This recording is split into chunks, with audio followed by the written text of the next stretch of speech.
Omia, welcome.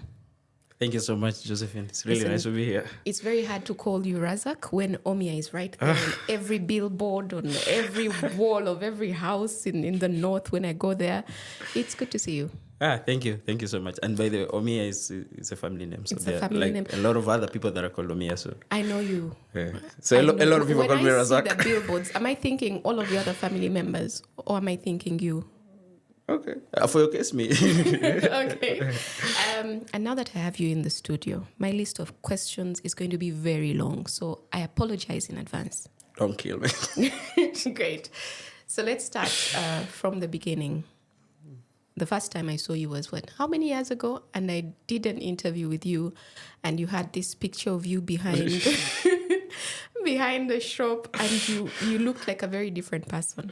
So how did you get into farming and how did you get into farming to the point where you have a name that most people will recognize as safe and trusted? Thank you so much, Josephine. And I think referring to that picture with my weight issues right now, I will go back. That's a long time ago. Yeah, I was born and raised in Yumbe district. It's in northern Uganda. And I, just like most people in Uganda, I grew up with my parents who were farmers. And I think even what complicated it for them was in the 1980s, they spent over a decade in South Sudan as refugees. So from 1980 up to 1990. So when they came back, I was born in 91. And you were 90s so I grew up with the rest of my siblings and them going to the farm. And it was more than a livelihood for us. It was like a lifeline. It was something like you have to do it to survive. And I would remember, of course, I was much younger, so I was spared all the going to the farm every day. But yeah, we would go to the farm in the morning. And also, I think when we come back from school, we could also still go to the farm. And that was how serious it was. So it meant food, it meant school fees, it meant healthcare, it meant better housing. And my dad was the chairperson of a local cotton farmers cooperative union. So I could remember him, supporting farmers access seeds for cotton, planting cotton in lines, and using fertilizers and other practices.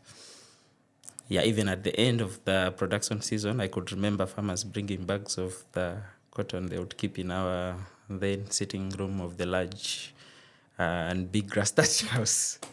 Then a truck would come and pick the cotton from there. And it was good, I think. And we were very happy as a family. And it was good because you were not going to the farm. I think for me, I was all vibes. Okay.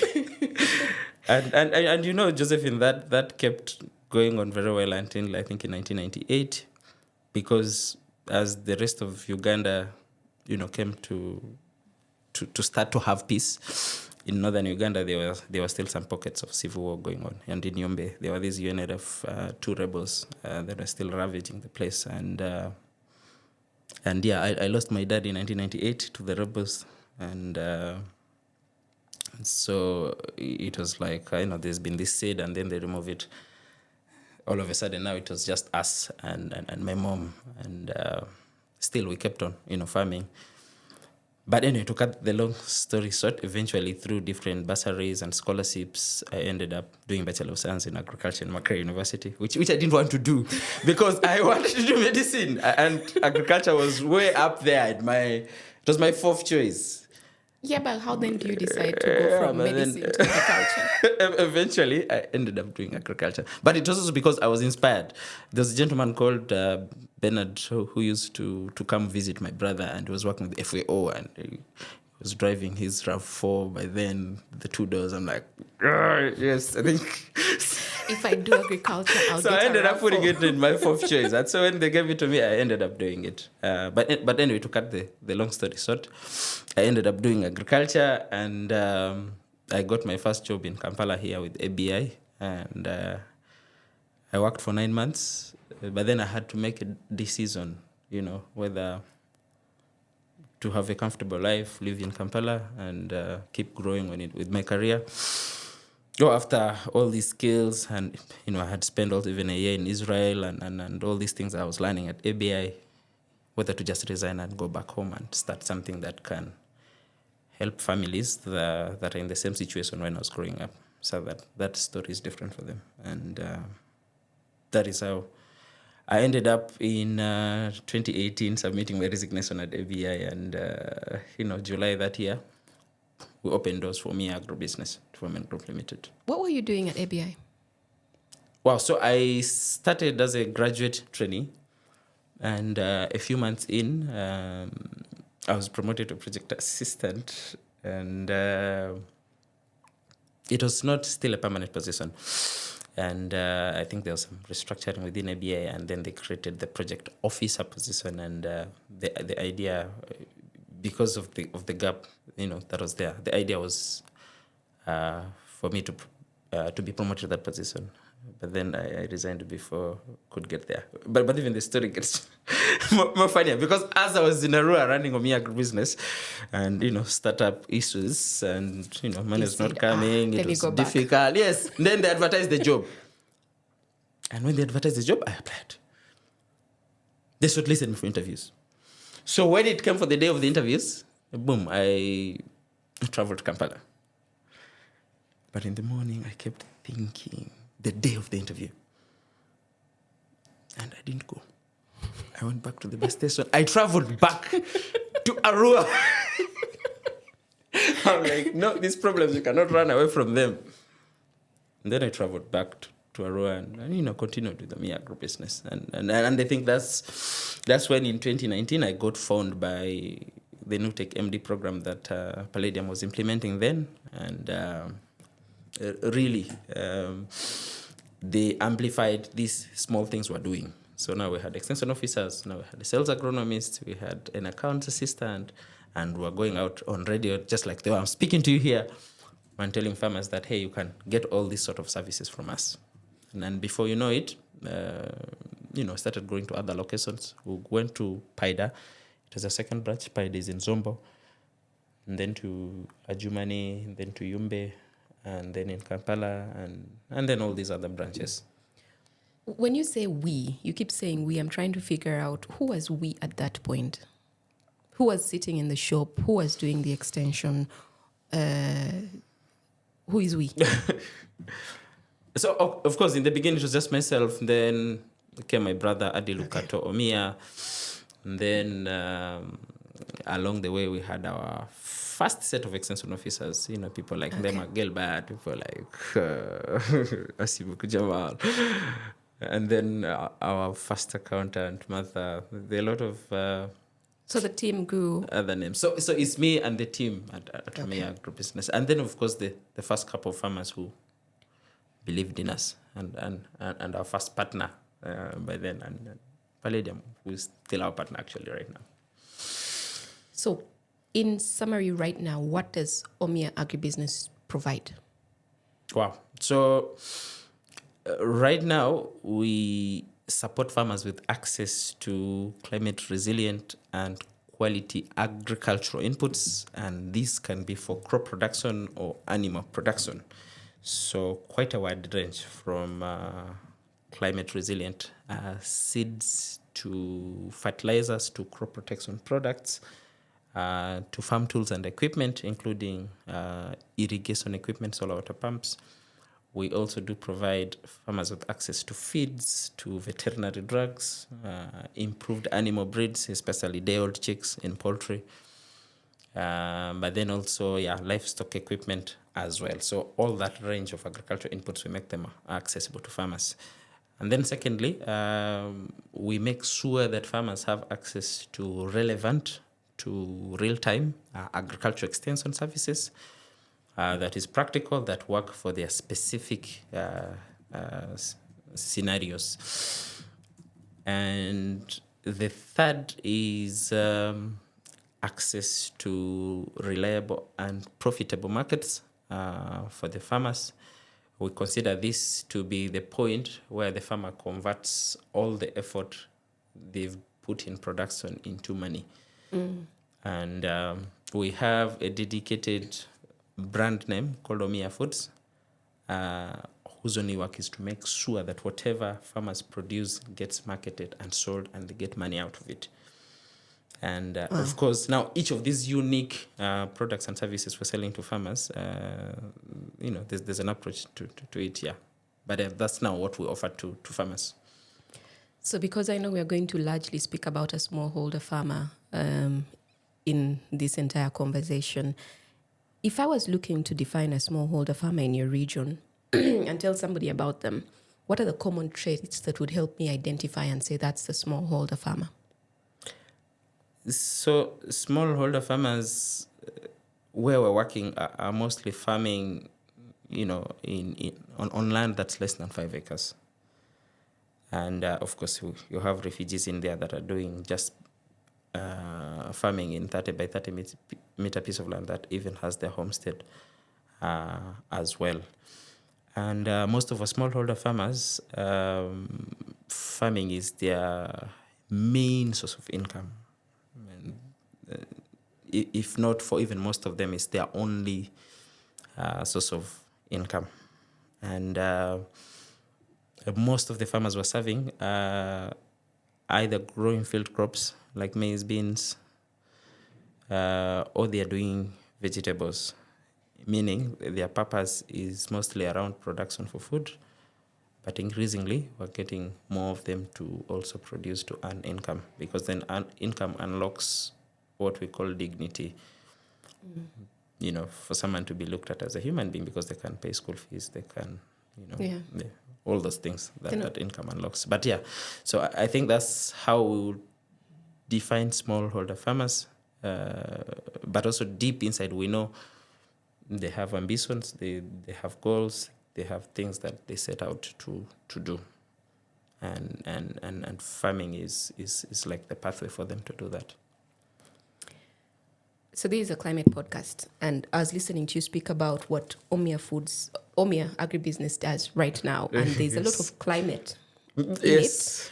So when did you start thinking climate change, and how, from 2018, how do I now incorporate it into Omia Agribusiness? When did it hit you that this is a thing that we need to pay attention to? So I think the easiest way that we got to recognize that climate is changing is in the eyes of our farmers, right? So it's when rains delayed to come and became more unpredictable. Because I told you I grew up in a farm, so then it was more predictable that around March, around April is when the rainy season is starting, and thus people start preparing and start planting. Then again, around July, August, it's the same thing. So there were two defined planting seasons, and everyone knew them. So when this starts to become less unpredictable, that's when we got to know that actually climate is changing. And then when the rains do come, they do not last. They come and stay for a short period of time. That means then when farmers make a decision to plant, and the plant is taking 3 months, and the rains only stay for 2 months, before you know it, when the maize just starts flowering and the farmer starts to feel happiness, there's hope. It's banned. Then the dry season, everyone also used to know that this month is the dry season. And, where I grew up, it is the period when people go and visit their relatives. So we'll get, my sisters or nephews or nieces from other areas coming to visit us, and then because we're not farming, just going to be playing for 1 or 2 months, then we'll go back. But then when that is extended to 3 months to 4 months, then it becomes worrying, and that is when we got to start hearing more of this from the farmers that we're working with. And then we've seen cases of farmers' entire fields being washed off by floods. So it's okay now that it's raining, but then when it's raining, it rains too much. Yeah, and then that means the farmer is losing the entire garden. But then also, we start to see cases of pests and diseases that growing up were not there.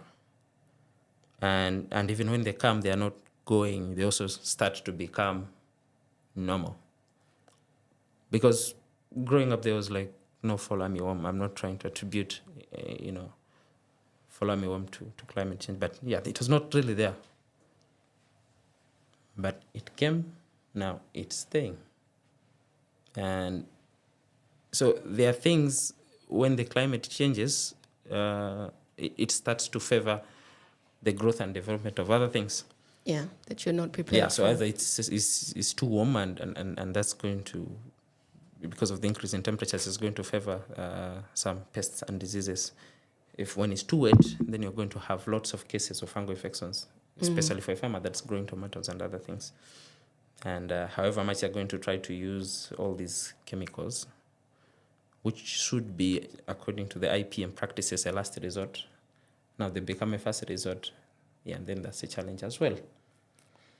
So I think it's all these things that made us to start to recognize that actually climate is changing. Yeah. And then we needed to do something about it, because you initially asked me about what we do. So if we're providing inputs, then we need to be more deliberate about what kind of inputs we're offering to farmers. If we're offering agriculture extension services, then we need to be more deliberate on, okay, what sort of practices do we want to promote? And how do we create more value for farmers through access to markets?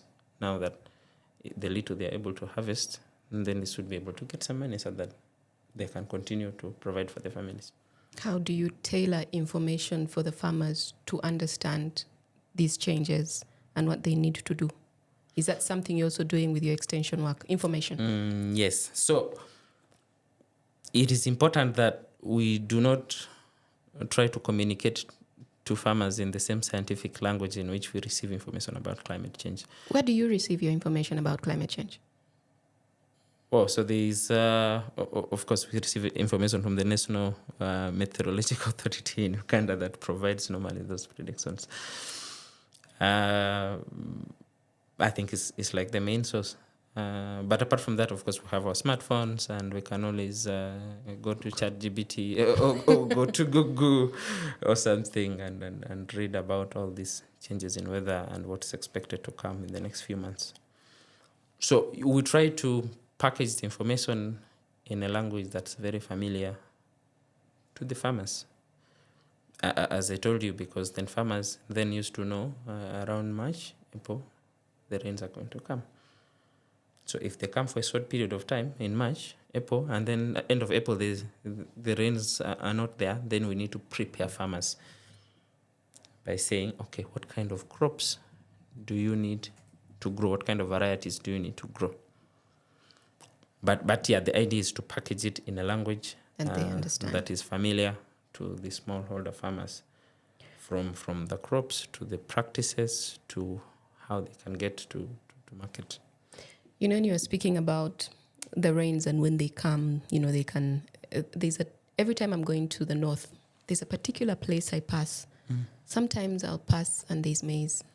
The next time I pass, there'll be a canoe there and somebody's fishing, and this is in the same place.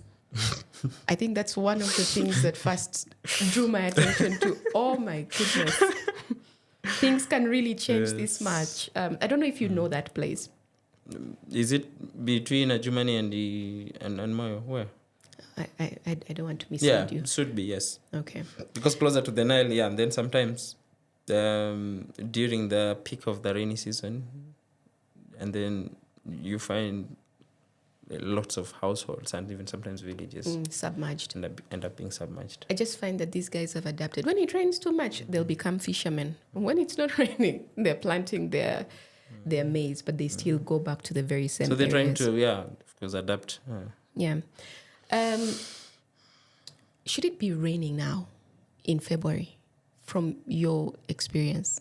I find it a bit strange. So I think, depends on different parts of Uganda. But up in the north, in the West Nile, where I come from, this is when people are preparing to plant. And, mid-Feb and March is when the first rains actually come. And right now, people would be in the final stages of preparing their land so that they can plant. What is your advice on land preparation? knowing that, yes, farmers right now are planning? So, land preparation, of course, it's like the first and initial step that the farmers is like preparing a bedroom for the crops. And we try to advise farmers that as they're preparing land, they should not be destroying it. Because we know very well that the more you open the land, then the more it's going to lose the moisture, the more it's going to expose the soil microorganisms, and all that with the changing climate would mean it puts the farmer at risk when eventually they get to plant. And there's a lot of burning. And there's a lot of burning, the land clearing, which is actually just before the tilling process as well. So the advice to farmers is not to burn, is so that the soil remains covered. They tell us when you burn, you get rain. So the soil remaining covered, it means that it's protected. And then there are a lot of technologies now around minimum tillage, where the farmer doesn't have to actually open the entire farm. They can actually just make hole where they're going to plant, and all that coverage of the soil surface remains there and protects the soil. And of course, that conflicts with the commercial production practices, like using tractors to open up the land. But then if you choose to go that direction, then the additional soil and water conservation practices, then you have to consider. For example, when you do plant, then you need to mulch. Yeah. If you're plowing and doing so in a hilly area, and then you need to plant across, not along. So plus a lot of other soil and water conservation practices that we try to promote to these farmers, so that from land clearing to preparation to planting, they are conserving and protecting how much they're going to earn, from that same soil in 5-10 years. Yeah. While at the same time meeting their needs now. Right now. Yeah. What are your agronomists seeing on soil moisture, water points, and pest pressure? You spoke about pests and diseases. Thinking as we are heading into the first planting season. Okay, so as we're heading to the planting season, of course, right now, most of the emphasis we're doing the farmers are around the things I already talked about, which is clearing, land preparation, Yep. but even more importantly, on enterprise selection. What are you going to plant on that land?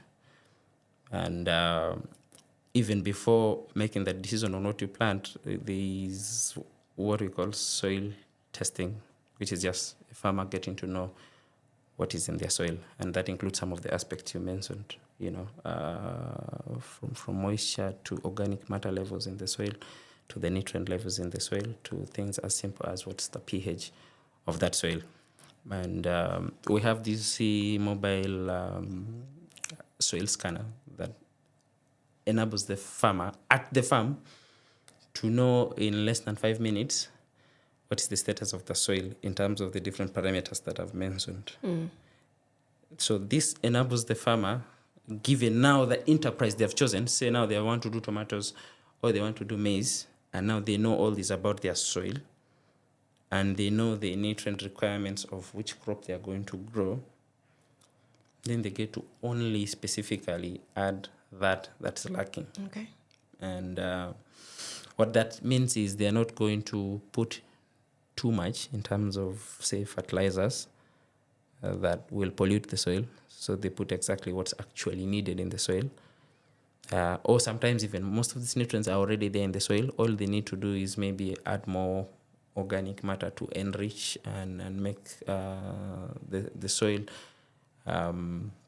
be able to provide nutrients, retain more water, and have a better cation exchange, all the beautiful things that come with organic matter. So that's what our agronomists are doing, supporting farmers right now to do with the soil before going into choosing the enterprise, then eventually choosing the right seed for that enterprise, and then the pest and disease management eventually when they are doing the production in the field, plus soil and water conservation practices and other field management practices. And coming to your question about pest and disease pressure, it's always cheaper and easier for the farmer to prevent most of these pests and diseases. That's why we start with, choose seeds that are resistant to most of the common pests and diseases. That means later you're not going to use a lot of chemicals. That means you're going to produce safer food and more affordably and more profits for the farmer. So I know that many smallholder farmers are not living near the urban centers, right? That's true. Somewhere deep. What have you changed in your routing, to ensure that you are able to access all these farmers and give them the same quality of service as the people that are near you? Any agent models or pre-season stock positioning? What are you doing? What has changed there, if at all? Yeah, so initially we started with our model. Our model is, retail outlets. So we have all these retail outlets in Arua, Koboko, Yumbe, Ajumani, Zombo, now in Anakak, in Noya, and Gulu, and Kinyandongo, and Kampala. Wow. And then, as you've said, it's difficult for farmers to reach these urban centers because farmers are staying 2-3 hours away. So we introduced a second sales channel, an access channel, and these are our farmers who have built a relationship with over time. We call them our last mile agents. Sometimes we call them commercial agents. And so we identify them. We talk to them about the opportunity of distributing agro inputs, crop animal extension markets, really replicating what we do in addition to the farming that they're doing. And so they're also farmers and they're agents. Yes, and then they become our agents. And initially, all they do is aggregate demand. Aggregate demand means moving the community to find out who needs whatever we're offering. And once they get that, then we deliver, and then they earn a commission from doing that for us. Then with time, as they do that, they also then they put a small retail outlet in the biggest trading center in that area. And then that retail outlet, when they open it, then they buy things from us at wholesale, and then they retail. Then they move from earning a commission to now earning what? A margin. And we're working with about 190 of those agents in the different locations we're working. But then still, we added a third channel now, which is just a code, like the way you buy airtime. If you dial *165 for mobile money, right, for MTN.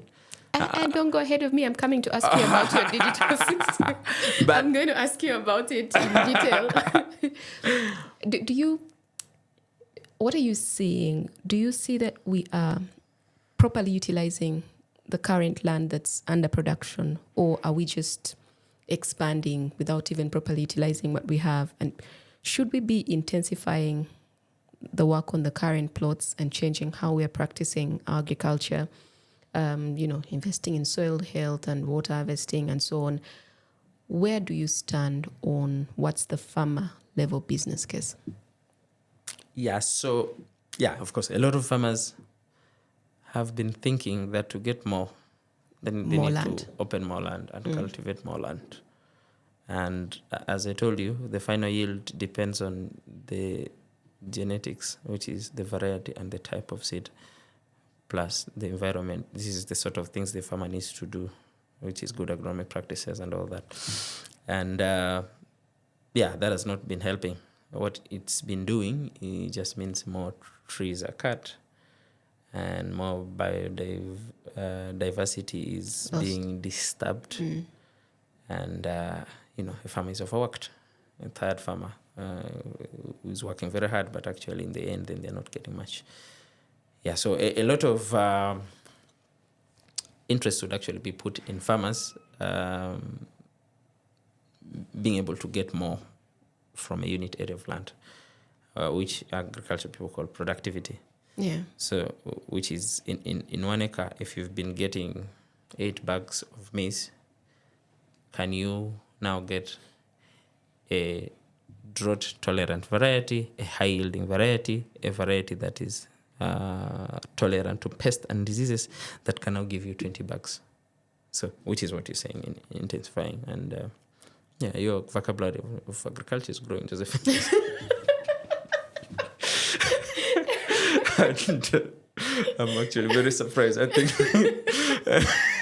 this office is helping to learn things.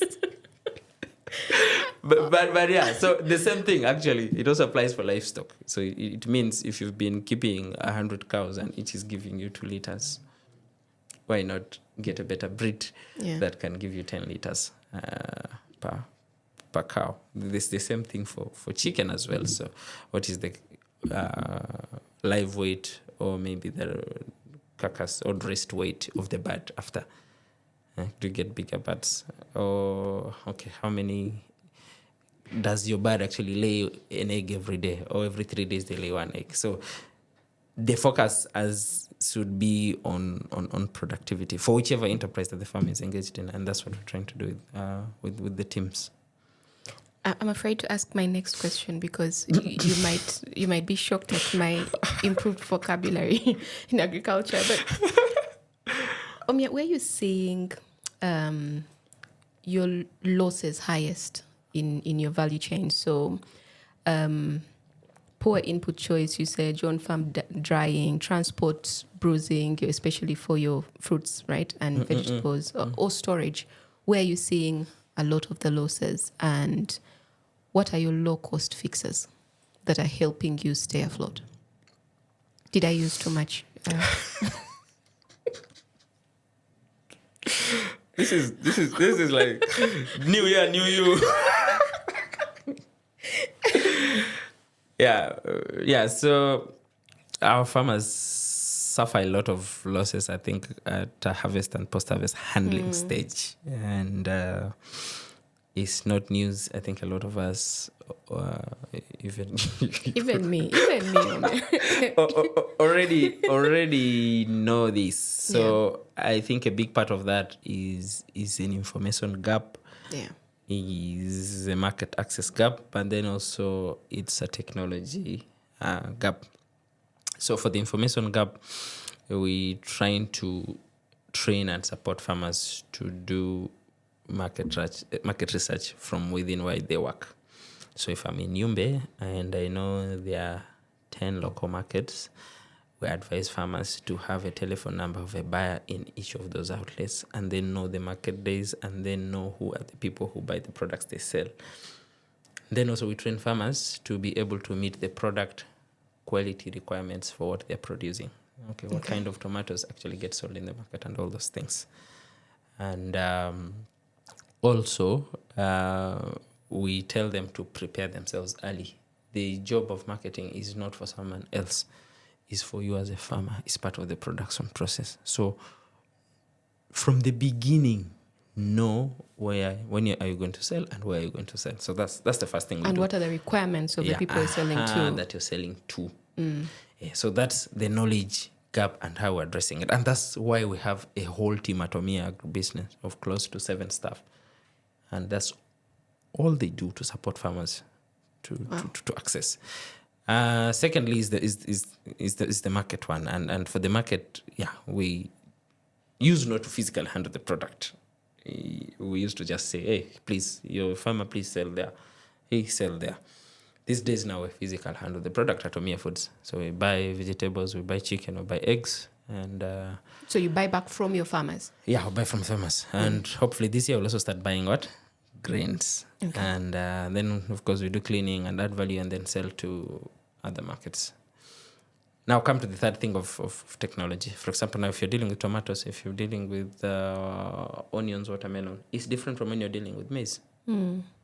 So what are we doing for these different aspects? So for vegetables, we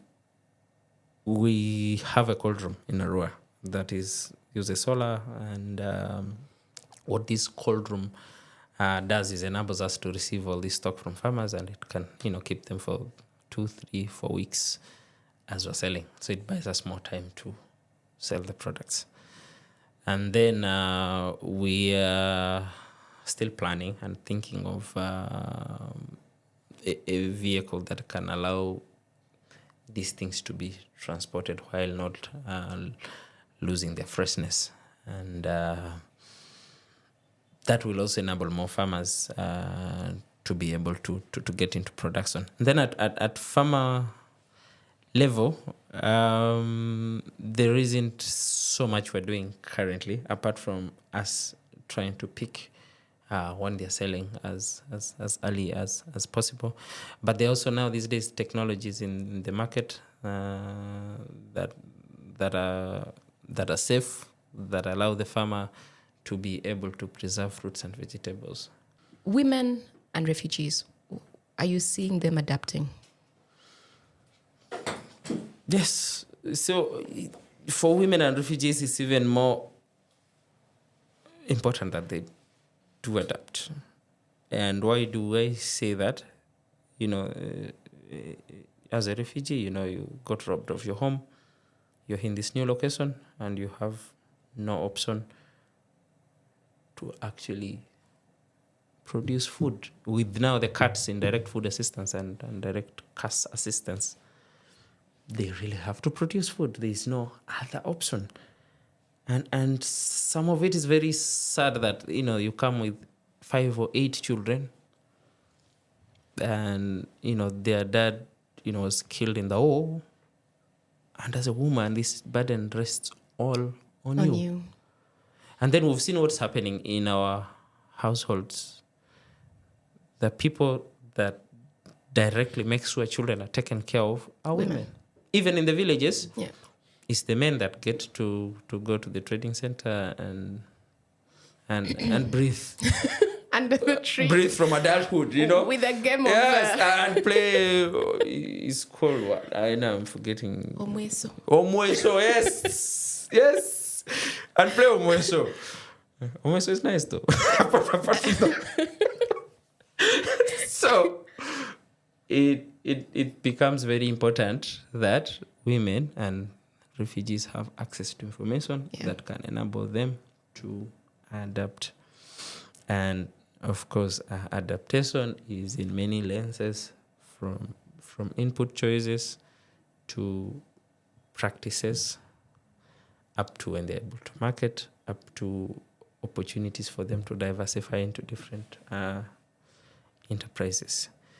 They're doing it, but we need to reach more of them. Right now, we're working with 96,505 farmers as Omia Agribusiness, and only 40% of those are women, and about 9% are refugees. So those are about 8,000 refugees. And for women, 40% of 90,000 is, I don't know, you're the math person. You're the person with rich vocabulary and stuff. So. The vocabulary is not So I'm math. not going to suffer here trying to calculate. But I get the point. So, but yeah, the point is we need to be more deliberate on how we package the information and the channels we choose to use, so that we can reach to more refugees and to more women. And that's even more challenging for private businesses, because then it means you need to put a little bit of more effort before you start affecting your bottom line, before you start making more money. So sometimes it's information, it's training, it's more work first before that starts eventually resulting into sales and sales and sales. What misconceptions do you see farmers have that are hurting their resilience to climate change? Wow, that's that soil testing is expensive. That improved seeds are GMOs, and that fertilizers are bad for the soil. They will kill your soil. That they need to be paid allowances and transport fund to attend trainings. That agro inputs are free, should be given by government and NGOs. Wow, can keep going on and on and on. So there are all these misconceptions and myths and are there particular and mindsets. Are there particular misconceptions that private sector agribusinesses have that are hurting smallholder farmers? True. That smallholder farmers are poor. But then I've mentioned to you all these numbers of sales that we're making to smallholder farmers. That the receivers of whatever information you give them, that's very wrong, because farmers are very rational. They actually know decisions that bring value to them and not that all these solutions should come from you to the smallholder farmers. That's very wrong. So talking to farmers, co-creating with them, and actually listening to them gets you more practical solutions that actually work for the specific cases for these farmers. Tell me about one farmer whose adaptation journey gives you hope.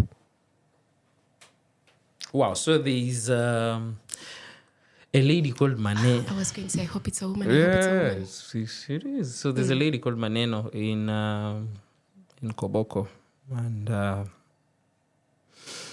this is a mother, and she came to Uganda, of course, after the war in South Sudan, and just like most of the refugees, hot meals, lining up for direct food assistance and trying to look out for the family. And,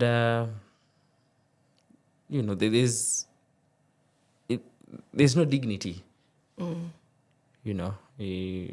You're being treated like another person that just needs food, And our teams in the field, got to meet her, and they had a small savings group. And then we started to work with them in one of our demonstration gardens, where we're promoting adoption of solar water pumps and horticultural crops. And of course, initially the group didn't really know how to produce any of these vegetables, and even more so in the dry season using solar water pumps. And but they had a good attitude anyways, because they were coming to learn, and they were coming to the trainings, and they were showing up. Then at the end of the harvest, because we were training them on just a quarter of land, they were able to harvest and sell, and then they made, I think, 1.5 million Ugandan shillings. And that money changed, I think, the story for that group, because then they did another production again. They used that money to buy agro inputs from us now, and now they increased the production, not much, but now to 2 quarters, which is half an acre. And then this time around, they diversified. They put tomatoes plus watermelon. And after that production again, now what they were able to harvest was, I think, 6.57 million Ugandan shillings as a group.